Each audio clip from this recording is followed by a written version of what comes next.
لقمان حکیم کو ایک بار اپنے آقا نے اس کو کہا بکری لایا کہ اس بکری سے جو بہترین گوشت ہو وہ مجھے کھلا دے. تو انہوں نے اس کو زبان کی گوشت پیش کی.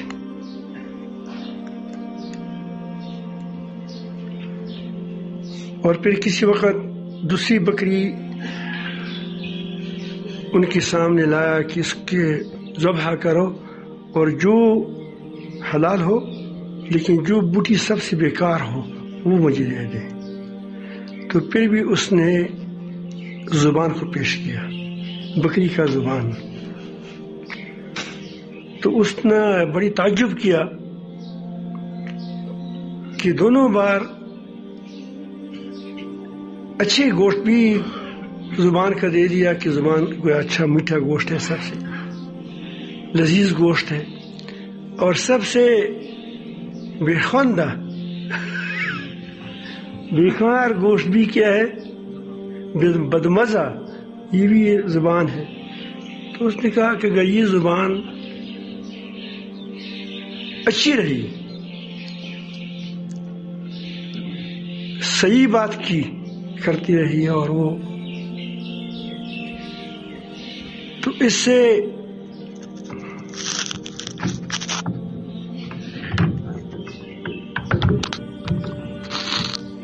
اچھا گوشت کوئی نہیں ہے.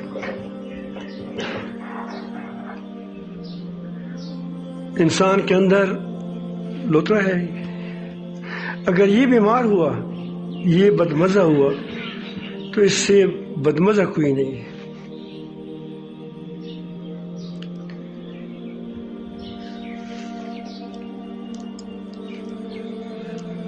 یہاں اللہ تعالیٰ جل جلالہ نے اس بات کو پیش فرمایا. فرماتے ہیں کہ اے پیغمبر میرے بندوں کو کہہ دو کہ وہی بات کرے جو احسن ہو، خوبصورت ہو، اچھی ہو.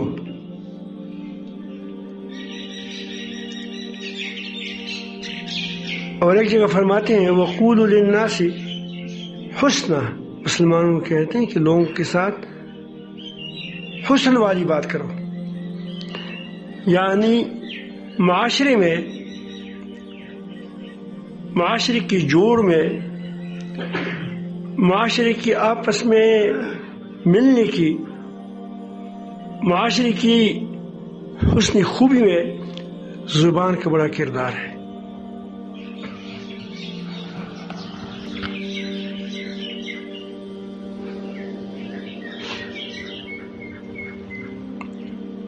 زبان کا بہت بڑا کردار اس میں.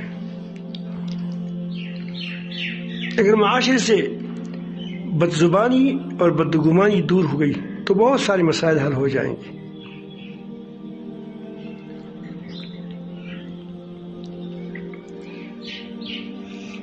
اللہ تعالیٰ قرآن مجید میں فرماتے ہیں کسی کو صدقہ دینا بڑی بات ہے، ایک آدمی کا کام بن جائے گا، اس کے پاس وہ کوئی ضرورت ہوگی وہ بھی پوری ہو جائے گی. انسان کی ضروریات ہے. لیکن اللہ تعالیٰ فرماتے ہیں قول معروف ومغفرۃ خیر من صدقۃ یتبعها اذی. معروف بات، قاعدے کی بات، بخشش کی بات، معذرت کی بات، کیا آپ سے میں ضرور دیتا لیکن اب میرے پاس کچھ نہیں ہے، کہ کوئی ایسی بات کہ اس سے دل جوئی اس کی ہو جائے، انشاءاللہ میرے پاس پیسے ہو جائیں گے تو آپ کو دے دوں گا.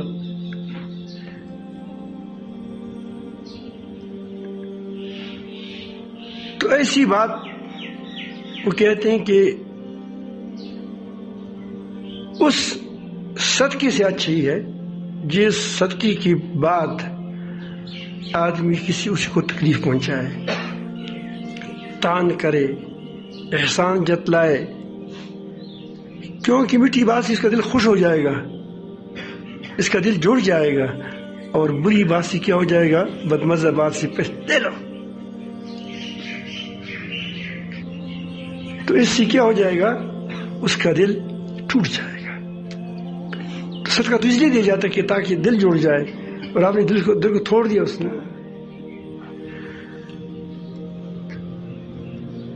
انسان کی زبان بہت بڑی، قول زبان بظاہر لگتا ہے چھوٹا سا، مقولہ ہے کہ جرمہ صغیر و جرمہ کبیر، اس کا جزہ تو بہت چھوٹا سا ہے، اتنا ہے، ہاتھ بڑا ہے، پاؤں بڑی بڑے ہیں، ہاتھ یہ ہے چھوٹا سا، جرمہ صغیر جرمہ کبیر، اس کی جرائم بہت زیادہ ہے۔ آپ دیکھیں ایک بار آدمی کلمہ پڑھتا ہے لا الہ الا اللہ، اخلاص سے پڑھتا ہے، تو یہ آدمی مسلمان ہو جاتے ہیں، اس کے سارے پچھلے گناہ معاف۔ بڑا اچھا گھر ہے، گھرانہ ہے،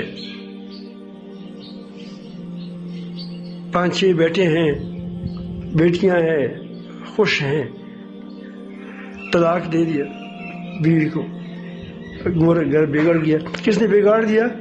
زبان نے بگاڑ دیا۔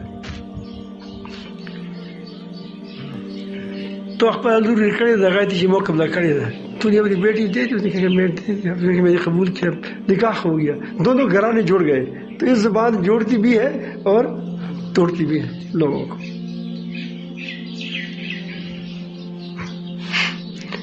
بدگوئی سخت گوئی، بعضوں کی باتیں سخت ہوتی ہیں، درست ہوتی ہیں، وہ معاشرے میں کوئی بڑا کردار نہیں ادا کر سکتے، نو کوئی بڑا کام کر سکتے ہیں، اس سے لوگ بکھر جاتے ہیں۔ سخت گوئی ٹوٹ پیدا کرتی ہے، جو شیطان کا کام ہے۔ اس لیے اللہ تعالیٰ نے فرمایا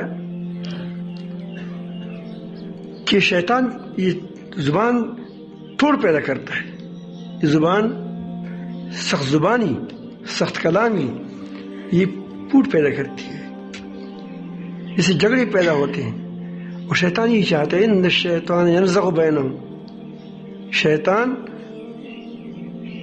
یقیناً تمہیں لڑا دیتا ہے، یعنی کس کے بڑا ذریعہ کیا ہے؟ یہ زبان ہے۔